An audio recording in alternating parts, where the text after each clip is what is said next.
बुद्धि। बुद्धि की श्रेष्ठता से ही मानव योनि सभी योनियों में श्रेष्ठ मानी जाती है।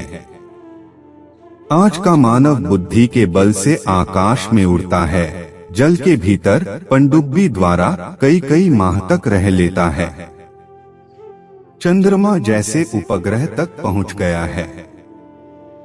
वस्तुतः जिसके पास बुद्धि है वही बलवान होता है।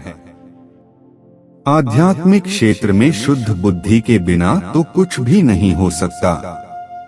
योग दर्शन में कहा गया है कि बुद्धि तथा जीव के शुद्ध हो जाने पर मोक्ष तत्व की प्राप्ति होती है।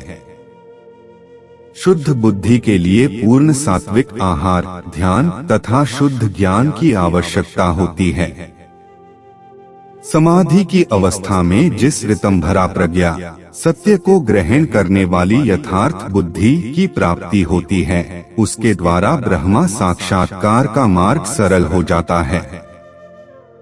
बुद्धि के शुद्ध होने पर चित्त तथा मन भी शुद्ध हो जाते हैं, जिससे किसी प्रकार के मनोविकार के प्रकट होने की संभावना नहीं होती है। काम विकार की उत्पत्ति संकल्प से ही होती है। संकल्पात् जायते कामः। काम विकार पर विजय प्राप्त करने के लिए काम के संकल्प को ही हटाना होगा। संकल्पस्य त्यागो सुलभो मतः, यही सरल मार्ग है। यदि सात्विक भोजन तथा ध्यान द्वारा बुद्धि शुद्ध है, तो चित्त के बुरे संस्कारों के क्षय हो जाने से मन में बुरे संकल्प उठते ही नहीं हैं। जिस काम विकार को बड़े बड़े तपस्वी पूरी तरह नहीं जीत पाए हैं, वह काम विकार बुद्धि के शुद्ध होते ही छूमंतर समाप्त हो जाता है। बुद्धि के द्वारा ही ज्ञान का ग्रहण होता है। यदि उस दिन की कल्पना की जाए जब मनुष्य के पास बुद्धि न हो, तो मनुष्य और पशु के क्रियाकलाप में कोई विशेष अंतर नहीं रह जाएगा। शुद्ध बुद्धि द्वारा ही सत्य का निर्णय होता है, जिससे मानव धर्म मार्ग पर चलते हुए परब्रह्म को प्राप्त कर सकता है। वस्तुतः शुद्ध बुद्धि का धारण करना भी धार्मिकता का लक्षण है।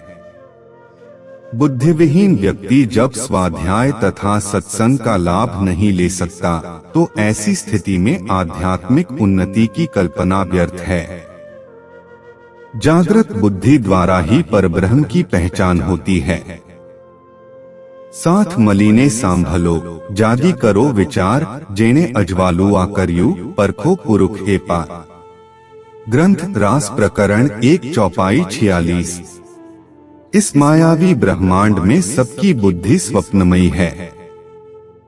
परमधाम की निज बुद्धि एवं जागृत बुद्धि का ज्ञान प्राप्त करने वाले सुंदर साथ धन्य हैं, किंतु उनसे यही आशा की जाती है कि वे अपने को उस कसौटी पर खरा सिद्ध करें, जिससे उनके हृदय में धनी के हुक्म से जागृत बुद्धि एवं निज बुद्धि का प्रकाश हो जाए।